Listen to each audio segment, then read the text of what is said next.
Ƙasar Jamhuriyar Musulunci ta Iran ta ce za ta ɗora wa Amurka nauyin da ya fi na yaƙe-yaƙen baya.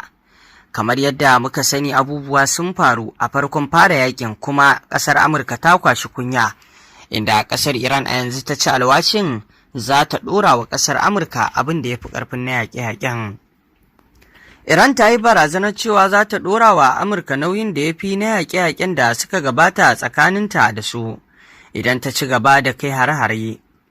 Wannan na kunshe ne cikin wata sanarwa da Ali Abdullahi, kwamandan hedikwatar tsakiya ta Katamal Anbiya, ya fitar, inda ya ce rundunar sojin ƙasar a shirye suke su mayar da martani cikin ƙarfi ga duk wata barazana daga Amurka.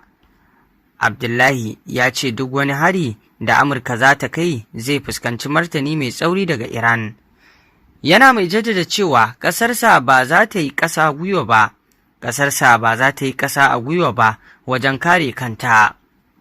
Ya kuma jaddada muhimmancin haɗin kai tsakanin rundunonin tsaro na gwamnati da al'ummar Iran, tare da yin ishara da wata wasiƙa da aka danganta wa Mujtaba Khamenei, wadda ya ce ta nuna muhimmancin jajircewa da haɗin kai wajen tunkarar barazanar ƙasashen waje.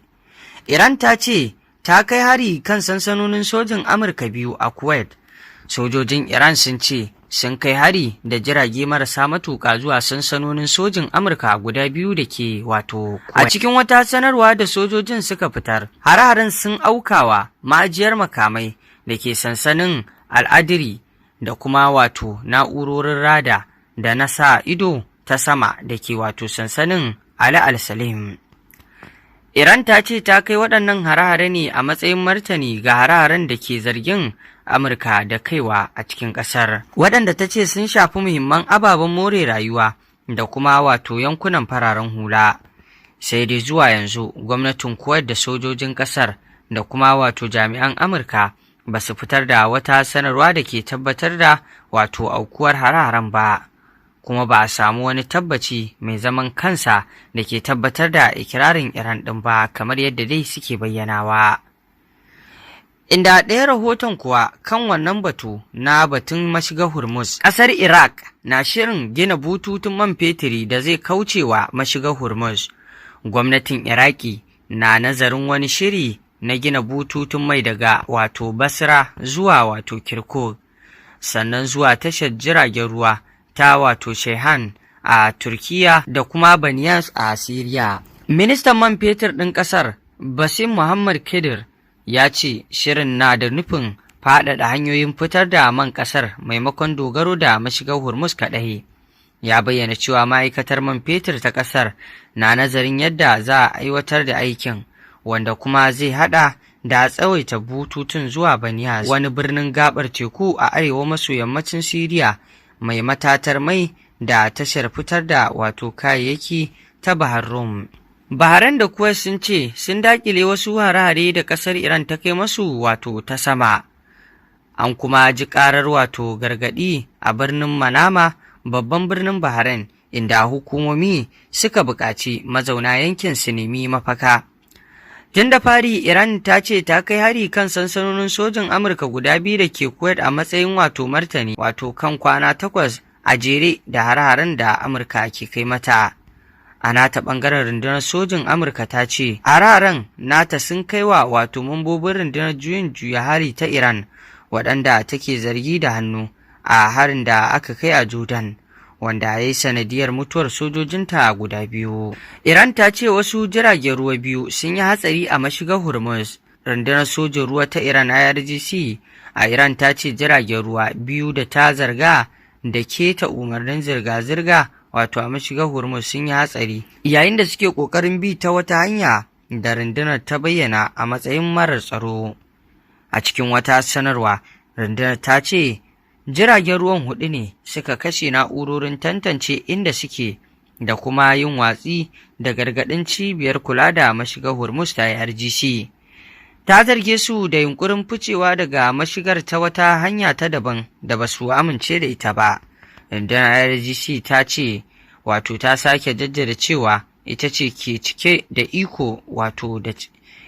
ke da cikakken iko kan mashigar Hormuz, tana mai cewa hanyar da ta amince da ita kaɗai ce wato ke da tsaro ga zirga-zirgar jiragen ruwa a yankin. Iran ta ce adadin waɗanda suka mutu a hare-haren Amurka ya haura 50. Ma'aikatar lafiyar Iran ta ce adadin mutanen da suka mutu sakamakon hare-haren sama da Amurka ta kai ya haura mutum 50, yayin da sama da mutum 500 suka jikkata. Shugaban cibiyar hulɗa da jama'a ta ma'aikatar, Hussaini Kermanpour, ya rubuta a shafinsa na X cewa zuwa karfe 7 na safiyar 18 ga watan Yuli hare-haren sun yi sanadiyar jikkata mutum 517 da kuma wato mutuwar fiye da mutum 50. A cewarsa, daga cikin waɗanda suka jikkata akwai mata 35 da yara 19 da ba su kai shekaru 18 ba. Haka kuma a cikin waɗanda suka mutu akwai mata 5 da yara 2 da ba su kai shekaru 18 ba. Ya ƙara da cewa an sallami mutum 468 daga asibiti bayan sun samu kulawa, yayin da mutum 33 ke ci gaba da karɓar magani a asibitin. Jiragen tankar man Amurka sun janyo cikas a filin jirgin saman Isra'ila. Kasancewar jiragen tankar mai wato na sojojin Amurka a filin jirgin sama a Ben Gurion da ke Tel Aviv ya fara zama matsala ga Isra'ila, yayin da yawansu ke kawo cikas ga zirga-zirgar fasinjoji a lokacin hutun bazara. Ministar sufurin Isra'ila Miri Regev ta ce za a rage yawan jiragen zuwa 20 kafin ranar 21 ga watan Yuni na gobe domin kaucewa wato tangarɗa ga jiragen kasuwanci. Tun da farko ta bayyana cewa an samu wata mafita ta mayar da jiragen sojin Amurka zuwa wani wuri daban. Sai dai shafin Axios ya rawaito cewa gwamnatin Donald Trump na shirin tura wato ƙarin jiragen tankar mai da dama zuwa Isra'ila, yayin da take nazarin yiwuwar faɗaɗa ayyukan soji kan Iran.